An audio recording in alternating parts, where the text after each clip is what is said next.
আগামীকাল ঈশিতার বিয়ে। এই কিছুক্ষণ আগেই ঘরোয়াভাবে ওদের গায়ে হলুদের পর্বটা শেষ হয়েছে। জুয়েলের পরিবার থেকে গায়ে হলুদের জন্য কিছু টুকিটাকি জিনিসপত্র এসেছে, এই যা। তাছাড়া আর কোনো রকম আয়োজন ছিল না। দু বাড়িতে দুজনের গায়েই আলাদা করে কাঁচা হলুদের ছোঁয়া লেগেছে। কাল ভোরের আলো ফুটলেই দু বাড়িতে এ বাড়িতে রূপ নেবে। আর বিয়ের পালা ছুকে গেলেই দুজনে বাধা পড়বে আজীবন্তরে এক নতুন বন্ধনে, নতুন নামের সম্পর্কে, যেখানে একে এমনেলু করে ভালোবেসে অধিকার বোধ চড়া হবে, তো মান অভিমান আর খুনসুটি দিয়ে তারা জীবন কাটিয়ে দিবে। একে তো সংসারই বলে, তাই না? বিবাহ পরবর্তী দম্পতিদের বৈবাহিক জীবনের স্তম্ভ বিয়ে। আর মাত্র কিছু ঘন্টার অপেক্ষা, এরপরেই ওরাও বাধা পড়বে এ সম্পর্কের অতলে। অনধিকার দেখিয়ে কেউ অন্তত আর ওদের আলাদা করতে পারবে না। ভাবতেই ঈশিতার গায়ে একটা শিরশির করা ঠান্ডা বাতাস ছুঁয়ে গেল। ঈশিতার মায়ের সাথে তার বাবার বেশ একটা বাকবিতণ্ডা হচ্ছে। ঘরে বসেই সেটা টের পাওয়া যাচ্ছে। বাবার চাপা গলার ক্ষোভ আর মায়ের আকুতি দুই কানে আসছে তার। মা সম্ভবত বিয়েতে কিছু আত্মীয় স্বজনের উপস্থিতি চান বলে জেদ ধরেছেন, আর বাবা তাতে একদম অমত। কিন্তু এ নিয়ে ঈশিতার মনে কোনো রকম ক্ষোভ নেই। সে জানে তার বিয়েটা আয়োজন করে হই হুল্লোড় করে হবে না, তাই অযথা আশা করেও লাভ নেই। ভালোবাসার মানুষটিকে আজীবন পাশে পাবে, তার হাতে হাত ধরে জীবন কাটাবে, এই বা কম কিসে। মানুষটাকে যে কাল থেকে নিজের করে পাচ্ছে, সেই সুখের ওপরে অন্য কোনো মন খারাপের ভারটা মোটেও বড় হতে পারে না। ওগুলো ঠিক পাশ কাটিয়ে চলে যায় এক সময়। আয়নার সামনে বসে ঈশিতা নিজেকে দেখছে। গা ভর্তি কাঁচা ফুলের গয়না, হাতের বাজুতেও ফুলের মালা পেঁচানো গয়না, দুপায়ের আঙুলে রঙিন জর্জেটের কাপড় দিয়ে তৈরি ফুল সদৃশ আংটি। সারা গা ভর্তি গাঁদা ফুলের ঘ্রাণে ঈশিতার নিজেকে ফুলকন্যা বলে ভ্রম হচ্ছে। মন খারাপের মাঝেও নিজের এই ফুলে ভরা সাজটাকে ও খুব মুগ্ধ হয়ে দেখছে। জুয়েল সজ্জা খুব পছন্দের। আগে তো প্রায়ই কত করে বলতো ওকে। মাথায় এসব কৃত্রিম ফুলটুল না দিয়ে একটু কাঁচা ফুলের মালা দিলেও তো পারো নাকি? কি সুন্দর ঘ্রাণ আসে তাহলে। বেলি ফুলের মালা পেঁচিয়ে খোপায় পড়বে, আর বকুল ফুলের মালা পড়বে গলাতে। ভাবতে ভাবতে ঈশিতা মুচকি হাসল। ইস, এই ছেলেটা বড্ড কাব্যিক আর প্রকৃতিপ্রেমী। কিন্তু ঈশিতার যে মোটামুটি সব ফুলের ঘ্রাণে অ্যালার্জি আছে, সেটা কখনোই ফুলের ঘ্রাণেই যে ওর হাঁচি শুরু হয়ে যায়, সেটাও জুয়েলের অজানা। ঈশিতাও ব্যাপারটা খোলসা করে বলেনি কোনো দিন জুয়েলকে। এতে করে ওর এই ফুল নিয়ে পাগলামিটা থেমে যাবে, সেটা ঈশিতার মোটেও ভালো লাগবে না। তার চেয়ে অ্যালার্জি থাক, সমস্যা কি? কিন্তু বিয়ের পরে ঈশিতা রোজ খোপায় ফুল গুজবে, এই ফুল ও ফুল। জুয়েলের বাড়ি ফেরার আগেই ঘরের মধ্যে একটা বড়সড় কাঁচের বাটিতে জল ভর্তি করে তাতে গোলাপের পাপড়ি বিছিয়ে দিবে, যেন ঘরময় গোলাপের সুবাস ছেয়ে যায়। আস্তে আস্তে ওর নিজেরও গোলাপের ঘ্রাণটা সয়ে যাবে। জীবনে এই শেষবার, এরপরে এমন আর কখনো হবে না। অন্তত এরপরে ফুল দিয়ে সাজসজ্জা করলে জুয়েল ওর কাছাকাছি থাকলে তবেই করবে, তাছাড়া নয়। আজকের দিনটাতেই জুয়েল ঈশিতাকে দেখতে পেল না। একটা ছবি পর্যন্ত দিতে পারছে না ছেলেটাকে। দুদিন আগেই জেদ ধরে ফোনটা আছড়ে মারার কি দরকার ছিল? ইস, এত মাথা গরম হলে হবে নাকি? ঈশিতা কাল বউ হয়ে উঠবে, সংসারী হয়ে উঠবে। রোজ সকালে প্রিয় মানুষটার মুখ দেখে ঘুম ভাঙবে। তার বাড়ি ফেরা নিয়ে অপেক্ষায় মন খারাপ হবে। মানুষটা এসে সেই মন খারাপে মলম দিয়ে মান ভাঙাবে। ভাবতেই ঈশিতা লজ্জায় মাথা নিচু করে ফেলল। নিজের মাথায় নিজেই ঠুয়া মেরে নিজেকেই গালমন্দ দিল। কিন্তু কদিন আগেও এই বিয়েটা যে আদৌ হবে, তারই তো কোনো সম্ভাবনা ছিল না। শেষমেশ বাবা রাজি হওয়াতেই এই আচমকা পাওয়া খুশিটা এলো ওর জীবনে। এক সপ্তাহ আগেও যেখানে ওর বাবা রিজভী সাহেব এক কথায় জানিয়ে দিয়েছিলেন এ বিয়ে সম্ভব না কোনোভাবেই, সেই তিনিই ঈশিতার কান্নাকাটির সামনে সিদ্ধান্ত পরিবর্তনে বাধ্য হয়েছেন। উচ্চবিত্ত খানদানি পরিবারের একজন হর্তাকর্তা হয়েও বুকে পাথর চেপে মেয়ের জন্য মেনে নিয়েছেন ছাপোষা ঘরের এক ছেলেকে, যার রুজি রোজগার সামান্যের চেয়ে একটু বেশি, যে থাকে বিশাল এক যৌথ পরিবারে। গত 5 বছরে ঈশিতা প্রতিনিয়ত মনের মধ্যে একটা ভয় আঁকড়ে ধরে দিন কাটিয়েছে। তার যথার্থই ধারণা ছিল যে জুয়েলের সাথে সম্পর্কটা জানাজানি হলে সেটা খুব সহজে কিছুতেই তার পরিবার মেনে নেবে না, বরং একেবারেই মেনে নেবে না এমন আশঙ্কাই বেশি ছিল। কিন্তু ঈশিতা হাল ছাড়েনি। 2 বছর আগ থেকেই নালান তালবাহানায় নিজের কম করে ডজনখানেক বিয়ের সম্বন্ধে জল ঢেলে দিয়েছে সে। আড়াল থেকে জুয়েলকে সময় করে দিয়েছে অন্তত একটা টুকিটাকি চাকরি জুটিয়ে নেওয়ার জন্য। মাস 3 আগেই জুয়েলের একটা অখ্যাত বেসরকারি কোম্পানিতে অ্যাকাউন্টেন্টের চাকরি হয়েছে। বেতন আহামরি না, আবার একেবারে খারাপও না, 25,000 টাকা। এ দিয়ে খেয়ে পড়ে 2 মানুষ বেঁচে থাকতে পারে অনায়াসেই। চাকরিটা হওয়ার পরেই জুয়েল বলেছে, তুমি চলে এসো ঈশিতা। আমি জানি তোমার পরিবার কোনো দিনও এই সম্পর্ক মেনে নেবে না। পালিয়ে বিয়ে করা ছাড়া আর কোনোই গতি নেই আমাদের। প্লিজ তুমি চলে এসো। তোমাকে ছাড়া জীবন কাটানো আমার পক্ষে অন্তত সম্ভব না, আর সেটা তুমিও খুব ভালো করে জানো। ছেড়ে দিও না আমাকে প্লিজ, তুমি চলে এসো। ঈশিতা সেদিন চুপ করেছিল, ফুঁপিয়ে কেঁদেছিল। বাবা কিংবা জুয়েল কাউকেই ছেড়ে আসা তার পক্ষে অসম্ভব। ও বরাবরই চেয়েছে বাবা মায়ের আদরের সন্তানটি থেকেই তাদের দোয়া নিয়ে অন্য কারো ঘরে বউ হয়ে যেতে, জীবনটা প্রিয় মানুষদের ছায়াতলে কাটিয়ে দিতে। কিন্তু একের পর এক বাধা এসেছে। বাবা মায়ের একমাত্র সন্তান হওয়াতে জুয়েলকে ওর পরিবার কিছুতেই নিজেদের মেয়ে জামাই বলে মেনে নিতে আগ্রহ দেখায়নি, এখনও দেখাচ্ছে না। নেহাত মেয়ের মুখের দিকে চেয়ে হ্যাঁ বলেছে। স্মৃতির খোলা ডায়েরির একের পর এক পাতা উল্টে ঈশিতার চোখের সামনেই ভাসছে কত কি। ভার্সিটির প্রথম দিন, ক্লাসের সব থেকে চঞ্চল আর আড্ডাপ্রিয় ছেলেটার দিকে ওর চোখ থমকে গিয়েছিল। একটা ছেলে কিভাবে করে সারাক্ষণ হেসে পাগল প্রায় হয় সেটা ঈশিতাকে বড্ড ভাবাতো। ফার্স্ট সেমিস্টারের শেষের দিকে একদিন ঝুম বৃষ্টিতে ঈশিতা যখন কাকভেজা হয়ে ভার্সিটি থেকে বাসায় ফিরছিল, ঠিক তখনই ভার্সিটির মোড়ের দোকানের বেঞ্চিতে শুয়ে আকাশের দিকে মুখ তুলে বৃষ্টিতে ভিজে ভিজেই কেউ খালি গলায় গাইছিল, বন্ধু তোর লাইগারে আমার তনু জলজর, মনে লয় ছাড়িয়ারে যাইতাম থুইয়া বাড়িঘর। ঈশিতা কৌতূহলী হয়ে উকি দিয়ে দেখছিল যে ছেলেটা আর কেউ না, বরং তার ক্লাসেরই সবচেয়ে হাসি খুশি প্রাণবন্ত মুখটা। খালি গলায় গাওয়া জুয়েলের সেই সুরটুকুতে ঈশিতা মুগ্ধ হয়েছিল। ওর বারবার মনে হয়েছিল এই ছেলের গানটা ঠিকঠাক করে করা উচিত।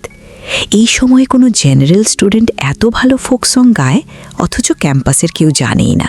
স্ট্রেঞ্জ। বাদলা দিনের সেই ঝুম বৃষ্টি, খালিগানা ছেড়ে বেরিয়ে আসা বৃষ্টি ভেজা সুরেলা আওয়াজ এসে তার জীবনের ভালো লাগার ব্যাখ্যাটাকে উলট পালট করে দিয়েছিল। সেদিনের পর থেকে ঈশিতা ক্লাসের ফাঁকে এখানে সেখানে উকি ঝুঁকি দিয়ে আর চোখে দেখত জুয়েলকে। চোখে চোখ পড়ে গেলে লজ্জায় লাল হয়ে কই লুকাবে খুঁজে পেত না যেন। জুয়েলও ব্যাখ্যাটা আন্দাজ করতে পেরেছিল। একদিন ঠাট্টার ছলে বলেছিল, গুরু, মেয়েরাও ছেলেদের লুকিয়ে লুকিয়ে দেখে, ভাবা যায়? কথাটা ঈশিতার কানে আসতেই ও বিব্রত হয়ে পালাতে চেয়েছিল সেখান থেকে, কিন্তু সম্ভব হয়নি। জুয়েলের হাসির শব্দে ঈশিতার পা থমকে গিয়েছিল। ঘুরে গিয়ে ওকে দেখতে পড়তে হয়েছিল আরও লজ্জার সম্মুখে। তুমি ঘুরে তাকালে যে? তোমাকে তো বলিনি। আমি বললাম যে তোমার চোখ দিয়ে অন্য কেউ আমাকে লুকিয়ে লুকিয়ে দেখে মনে হয়। জুয়েলের বলা শব্দগুলোতে ঈশিতার চোখ গড়িয়ে জল নেমেছিল সবার সামনেই। পাথরের মতো বোবা হয়ে দাঁড়িয়েছিল সেখানেই কিছুক্ষণ। কি বলবে কি করবে কিচ্ছুটি ওর মাথায় ছিল না। কেনই বা এই ছেলেটার সামান্য দুষ্টুমি করে বলা কথাটাতে ও এতটা আহত হয়েছিল তারও কোনো উত্তর ছিল না ওর কাছে। শুধু জানত এই ছেলেটাকে দেখলে মনের ভেতরের ঘরটাতে একটা ভীষণ তোলপাড় হয়, ভাঙচুর হয়। আবেগ অনুভূতিগুলো দিক বিদিক জ্ঞান শূন্য হয়ে এদিক সেদিক ছোটাছুটি করে। নিজের ওপরে নিয়ন্ত্রণ হারায় সে। ঈশিতার সেদিনের সেই কান্নার পরে জুয়েলের ভিতরেও কি এক আচমকা পরিবর্তন এসেছিল। কথা বন্ধ হয়ে গিয়েছিল দুজনের। শুধু আর চোখে দেখা হতো। নতমস্তকে কি সব অজানা আবেগের আলাদা প্রদান হতো দুজনাতে। এর 3 মাস পরেই জুয়েল আচমকা একদিন কথা নেই বার্তা নেই হুট করে ঈশিতার সামনে এসে দাঁড়ায়। কোনো প্রকার ভনিতা ছাড়াই করে বসে এক বিশাল পাগলামি। একবার বিক্ষিপ্ত দৃষ্টিতে আশপাশের দিকে তাকিয়েই ঝুঁকে পড়ে ঈশিতার সামনে। এরপরে হাঁটু গেড়ে পাগলের মতো চিৎকার করে বলেছিল, ভালোবাসি ঈশিতা, তোমাকেই ভালোবাসি। এই অকর্মা ছেলেটাকে শুধু আর চোখে না দেখে কি একটু ভালোবাসা যায় না বলো? বাকিটা সিনেমার কৃত্রিম দৃশ্যপটের মতো ঘটে গেছে ওদের জীবনে। জুয়েলের স্বীকারোক্তিতে ঈশিতা সেদিন লজ্জায় সংকোচে দৌড়ে পালিয়েছিল তৎক্ষণাৎ। এরপরে কি ভেবে নিজেই আবার ধরা দিয়েছিল মানুষটার মন জমিনে। অকপটে নিজেও স্বীকার করে নিয়েছিল, ভালোবাসি। দীর্ঘ 5 বছরের পথ চলায় জুয়েল কোনো দিন ঈশিতার চোখ থেকে দুফোঁটা অশ্রু ঝরতে দেয়নি। ওর উগলে আসা কান্নার স্রোতকে আগেভাগেই নিজে উবিয়ে দিত নানা সব কাণ্ডকীর্তিতে। ক্যাম্পাসে ওদের পাগলাটে প্রেমের বয়ান হতো ধোঁয়া ওঠা চায়ের কাপ হাতে, আড্ডার ছলে। সবাই হেসে হেসে ওদের প্রেমের মজা নিত, আর ওরা দুজনে মুচকি হেসে নিজেদের মধ্যে ডুবে থাকত ভবিষ্যতের স্বপ্ন নিয়ে। দেখতে দেখতে ভার্সিটির 4টি বছর চলে গেছে, আরও চলে গেছে 1টা বছর। প্রেম করে চাকরির জন্য আর নিজেকে গোছানো হয়নি ঈশিতার। দিনগুলো কেটে গেছে চাপা ভয়ে। অবশেষে কাল সব ভয়ের অবসান হবে। কাল দুটো মানুষের 4টে হাত এক হয়ে যাবে। দুশ্চিন্তা হারানোর ভয় আর ওদের দিলে দিলে গ্রাস করবে না। হঠাৎ দরজার বাইরে থেকে মায়ের গলার আওয়াজ ভেসে এলো। অস্থির হয়ে মা দরজায় করাঘাত করছেন। ঈশিতা ছুটে গিয়ে দরজা খুলল। মায়ের চোখ মুখ ফ্যাকাশে হয়ে আছে, চেহারাতে আতঙ্কের ছাপ স্পষ্ট। ঈশিতা কিছু বলে ওঠার আগেই মা সেলফোনটা বাড়িয়ে দিলেন ঈশিতার দিকে। কাঁপা কাঁপা কণ্ঠে বললেন, একটা খারাপ খবর আছে মা, জুয়েলের নাকি অ্যাক্সিডেন্ট হয়েছে, অ্যাপোলোতে আছে এখন। আজও বাইরে ঝুম বৃষ্টি হচ্ছে। হুট করে কোত্থেকে একটা মাতাল পাগলাটে দমকা হাওয়া এসে ঝড়ের বেগে বাইরে সব উড়িয়ে নিয়ে যেতে শুরু করেছে। গ্রীষ্মের তাপদাহে অঙ্গার হওয়া রাতের আকাশ বেয়ে এমন হুটহাট বৃষ্টি হয়, ঝড় আসে, এসে কালবৈশাখীর মতো সব উল্টে পাল্টে নিজের অস্তিত্বের জানান দিয়ে নিমিষেই কেটে পড়ে। এরপরে ক্ষতির মাত্রা মোতাবেক মানুষ হাহাকার করে, পশু পাখি ও বোবা কান্নায় শোক কাটিয়ে উঠতে ব্যগ্র হয়ে ওঠে। দিন শেষে ক্ষতটা শুধু ক্ষতিগ্রস্তের মনেই দাগ কেটে বসে যায়। সময়ের প্রবাহে বাকিরা ঠিক সব ভুলে বসে। হাসপাতালের করিডোরে একটা ভাঙা হাতলের চেয়ারে 2 হাত দিয়ে নিজের চোখ মুখ যেতে ধরে বসে আছে ঈশিতা। বুকের মধ্যে একটা রেডিয়ামের ঘড়ি যেন টিকটিক করে প্রতি সেকেন্ডের হিসেব নিতে ব্যস্ত। এই ভারী বর্ষণের মধ্যেও ঈশিতার গলা বেয়ে ঘাম ঝরছে। ক্ষণিক পরপরও নিজের চোখ মুখ উল্টে খুব কষ্ট করে একটা করে ঢোক গিলছে, আর ওর চোখ বেয়ে গরম জলের ফোয়ারা পড়ছে। ঈশিতা বারবার নিজের হলদে পাড়ের শাড়ির আঁচলটা টেনে এনে চোখের জলটুকু শুষে নিচ্ছে। ওর হাতের মেহেদির রং ধুয়ে শাড়ির হলদে রংটা নিজের রং বদলে ভিন্ন এক খাপছাড়া রঙে রাঙা হয়ে আছে। হাসপাতালের জরুরি বিভাগ থেকে একজন পাতলা গড়নের গোলগাল মুখের মধ্যবয়সী নার্স এসে হাত নাড়িয়ে নাড়িয়ে শুষ্ক মুখে জুয়েলের পরিবারের কাছে কী সব বলছে। ঈশিতা চেয়ার ছেড়ে উঠে দাঁড়ালো, বিক্ষিপ্ত পায়ে এগিয়ে গেল সবার দিকে। নার্সটা বলছে, দেখুন, অবস্থা খুবই ক্রিটিক্যাল। বাঁ পায়ের হাঁটুর ওপর দিয়েই ট্রাকের চাকাটা চলে গেছে, পায়ের পুরোটা একেবারে থেতলে গেছে। এই অবস্থায় পাটা কেটে বাদ দেওয়া ছাড়া অন্য কোনো উপায় নেই। এই ঘটনা আপনাদের একটু আগেই ডাক্তার জানিয়ে গেছে, কিন্তু আপনারা এখনও কোনো সিদ্ধান্ত জানাননি। উল্টে জেদ ধরে আছেন অন্যভাবে চিকিৎসা দেওয়ার জন্য। এটা আসলেই সম্ভব না। এভাবে করে রোগীর অবস্থা আরও খারাপ হবে, তখন কান্নাকাটি করে কোনো লাভ নেই। প্লিজ অপারেশনের জন্য ফর্ম সাইন করে দিন আপনারা, এত ডিলে করবেন না। নার্সের মুখ থেকে আসা শব্দগুলো ঈশিতার কানের পর্দায় বাড়ি খেতেই ও নিজের উপরে নিয়ন্ত্রণ হারালো। যে মানুষটা সারাক্ষণ ছুটে বেড়ায়, হাসি ঠাট্টায় মজে থাকে, সেই মানুষটার একটা অঙ্গহানি হতে যাচ্ছে, তাও এত আয়োজন করে। এ যেন কিছুতেই বিশ্বাস হবার নয়। ঈশিতা ছুটে গিয়ে নার্সের হাত চেতে ধরল, ভেজা গলায় কাকুতি করে বলল, পাটা কি মা কাটলেই না? আমি একটু ডাক্তারের সাথে কথা বলবো? নার্স ঈশিতার দিকে কিছুক্ষণ নিষ্পলক চেয়ে রইলেন। এরপরে হাত দিয়ে জুয়েলের বাবাকে দেখিয়ে বললেন, ওনারা এর মধ্যে কয়েকবারই কথা বলেছেন বোন, আপনি শান্ত হন, প্লিজ বি সিটেড, ওখানে গিয়ে বসুন একটু। ডাক্তার তার সর্বোচ্চ চেষ্টা করবে, কিন্তু আর বিলম্ব করা সম্ভব না বলেই নার্স পেশাদারি ভঙ্গিতে করিডোর ছেড়ে জরুরি বিভাগে ঢুকে পড়ল। ঈশিতার কণ্ঠ রোধ হয়ে আছে, দমবন্ধ হয়ে আসছে। দুটো শব্দও যেন মুখ থেকে বার করা অসম্ভব হয়ে পড়েছে তার জন্য।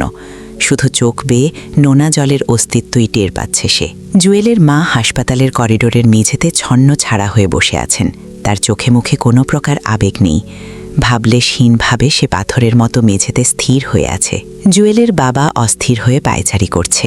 সাথে জরুরি বিভাগের আশপাশে জুয়েলের যৌথ পরিবারের এক বিশাল সমাগম।